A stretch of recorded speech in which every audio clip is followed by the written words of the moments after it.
এইভাবে এই ভিড়ের মধ্যে কিন্তু আমরা কৃষ্ণনগর চার্চ ঘুরে দেখলাম।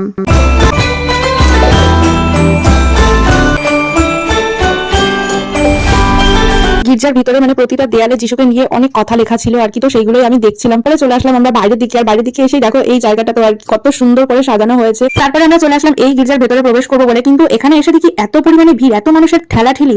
তারপরে দেখলাম যে এত লোকজন দেখে গির্জাতে তালা দিয়ে দিয়েছিল, আর তখন প্রায় 8টা মতন বাজে, তো এটাতে আর আমাদের যাওয়া হলো না। যাই হোক, চলো তাহলে আরো একটা জায়গা রয়েছে, সেখান থেকে তোমাদেরকে একটু ঘুরিয়ে নিয়ে আস। তো এই দেখো এই জায়গাটাও কিন্তু খুবই সুন্দর, তো চলো দেখতে থাকো।